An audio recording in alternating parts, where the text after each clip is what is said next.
Hey guys, good morning. So nandito tayo ngayon sa Scooter Works. Tayo yung kauna-unahang customer for the day. Nandito tayo, magpapa-change oil tayo, ano. So yung sa isang subscriber natin na nag-request ng DIY ng paano mag-change oil. Hindi na akong gagawa, papakita ko na lang kung paano ginagawa ni Jong, yung ating mechanic dito sa Scooter Works, yung pag-change oil.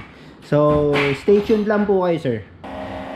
Doon sa mga gustong magpagawa, nag-change oil sila dito sa Scooter Works. Any services, yung mga gusto magpakabit ng ilaw, magpa-setup ng motor. All brand po ng motor, kine-carry nila dito. Tsaka kagandahan dito sa Scooter Works, kapag nagpagawa kayo, nasa yung mismong shop nila, air condition.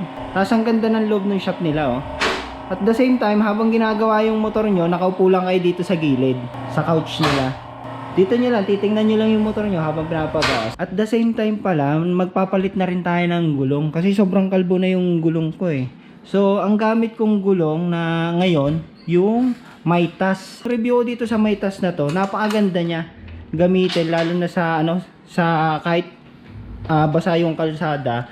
Ang isa lang na gusto ko i-request sa Mitas, sana nagbebenta sila ng ng per piece. Kasi pag bumili kayo ng Mitas na gulong, hindi sila nagbebenta ng per piece, bali laging per pair. Una nakalbo yung likuran ko, kung makikita nyo talaga makinis na siya. Yung unahan ko makapal pa, malalim pa yung groove. So pwedeng bumili ng likod lang ng Mitas, so kailangan pair lagi. So nag-decide ako ngayon na gumamit muna ng ibang brand. So ang binili nating brand ng gulong ay itong Pirelli. So first time ko lang gagamit nito, tetestingin natin kung anong maganda sa dalawa. So itong Pirelli tires, binili natin to sa MC Motors kay Arnel. Shoutout sana sa Mitas, baka makapag-request sa inyo, baka magbenta kayo ng per piece, lalo na yung hulihan, mabilis mapudpod. Ang ganda pa naman ng tires nyo, gustong gusto ko siya. Kasi kahit basa yung kalsada, never ako nag-slip sa kalsada kahit matuloy ng takbo ko. Buti na lang maaga tayo nagpunta. Tayo tuloy ang naging kauna-unahang customer. So yun, natanggal na ni Jong yung spring at saka yung nut. Tsaka guys, pag dito kayo nagpagawa, nakakasigurado kayo na napakaingat nilang humawak ng motor. Tinuturing nila yung motor na pinapagawa ninyo na sa kanila talaga. So dito na po kayong pagawa. Siya, isa pang maganda dito, lahat ng tools na kailangan gamitin para sa mga motor, any kinds of motorcycle, meron sila dito. So hindi sila gumagamit na, may iba kasi ako nakikitang pag nag-aayos ng motor, yung iba pinupukpok para matanggal lang yung mga tornilyo. Dito lahat ng tools kompleto sila. So makakasigurado kayong nasa magandang pangangalaga ang inyong motor. Tanyo, naka-gloves pa si Master John. So nga pala, ang package ng change oil nila dito, 2,900 daw. Ang inclusion nung package nila, yung langis, pati yung yung gear oil, tapos yung oil filter kasama na rin. So ang oil filter na ginagamit nila dito do sa package nila ay Polini. And yung kanilang langis na gagamitin naman sa inyo at saka yung gear oil ay yung worth na langis. So far sa lahat ng langis na nagamit ko, yung worth din ang nagustuhan ko kasi ang pakiramdam ko sa makina, ang dulas niyan manakbo. So, I highly recommend talaga yung work. So, yan, tinatanggal na ni Jong yung yung ba yan? Lock ng rear hub nut. Yan, para ma-access yung nut. Baka magpalit na rin tayo ng brake shoe. 10,000 na rin kasi natakbo natin. Mukhang kailangan na natin palitan. Check na lang natin kung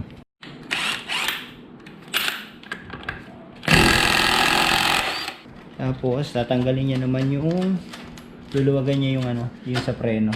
Kita nyo, kalbong-kalbo na yung yung Mitas. Pero kahit ganyang kalbong-kalbo na siya, hindi mo mararamdaman na nadulas ka kahit basa yung kalsada. Kaya gustong-gusto ko talaga tong Mitas. Kaso lang di sila nagbebenta ng per piece. Prepare na ni Jong yung safety harness. Ilalagyan niya ng secondary jack. Kaya mo Jong nilalagyan nito para nakaangat yung center stand. Para hindi siya magkayat yung langis dito kasi nandito ang drain plug niya. Okay. Yun daw ang drain plug niya, mga giliw. 24 mm na socket daw ang kailangan nyo dito para mabuksan. So, itong kailangan nyo 24 mm.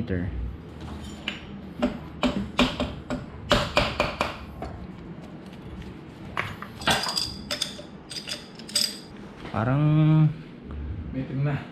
May team na nga. Kala ko maputi pa eh.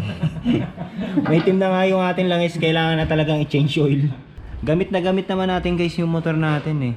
Kung alam nyo lang kung paano ko gamitin tong motor na to, hindi ko to bine-baby. Ako ang baby ng motor na to.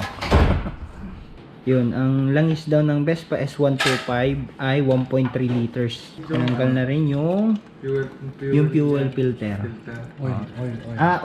Oil filter pala. Ayan, tinanggal na ni Jong.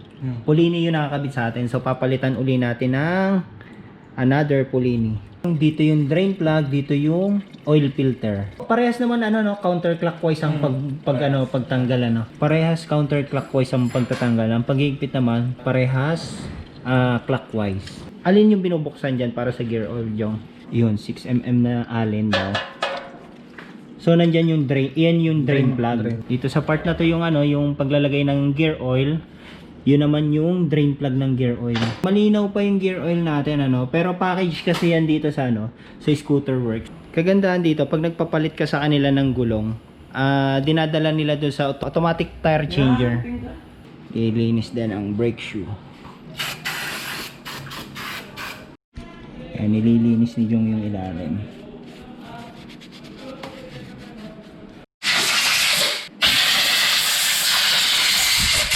Hinahanginan din ni Jong yung yung filter. Pero bago niya hinanginan, anong ginamit mo diyan na Brake cleaner din para... inisprayan mo din ng brake cleaner. So yun, binabalik lang uli ni Jong. Kikita niya ng konti.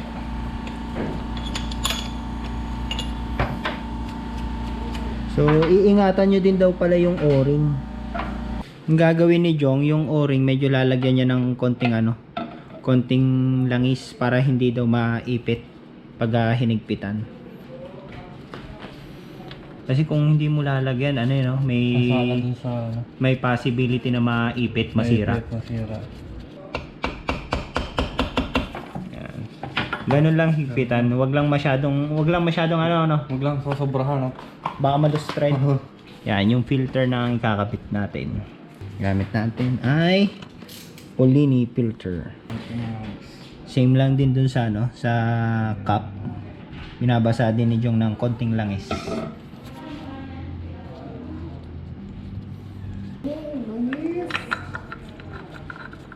Sarap ng takbo nito ngayon. Kahit habulin na asawa mo. Yun, para mga giliw, para daw hindi kayo abutan ng asawa nyo, lagi nyo daw papalitan ng langis yung mga motor nyo.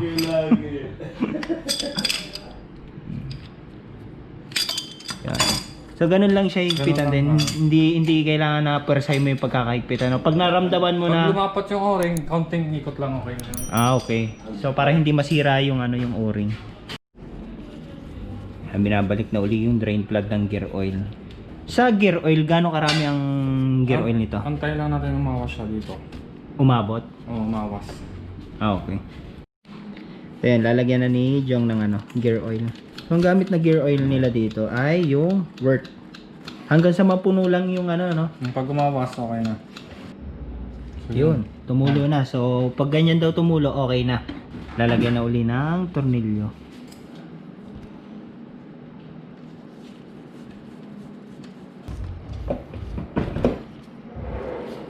So sa pagbabalik ng gulong, meron din pala siyang washer doon sa gitna.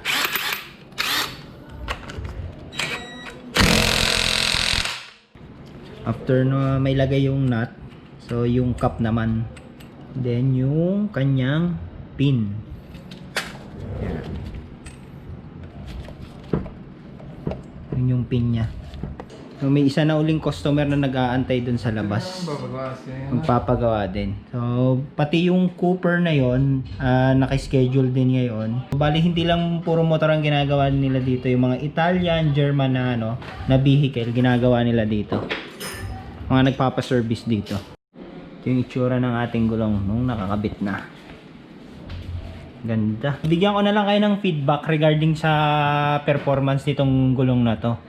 So, yun na yung langis natin. Ganyan, 1.3 liters. Medyo mahirap-hirap lang maglagay dito sa Vespa ng ng langis eh. Kaya kung meron kayong bote, mag-improvise na lang kayo ng ganitong lalagyan.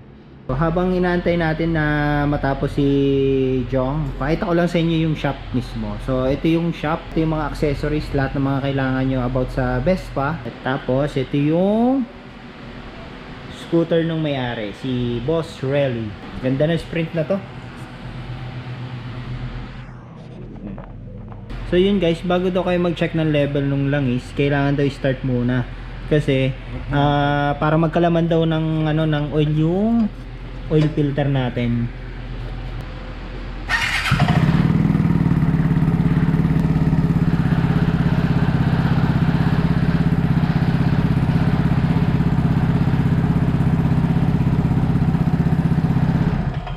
Ni-start nila, kailangan din i-check ano kung may nag-leak sa ilalim.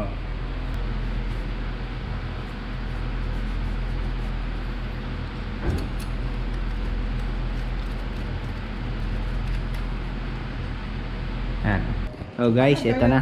Tapos na tayo mag-change oil. So, doon sa mga gustong magpa-change oil, dito na lang kayo punta sa Scooter Works. Yan. Sana nakatulong yung video natin kung paano mag-change oil.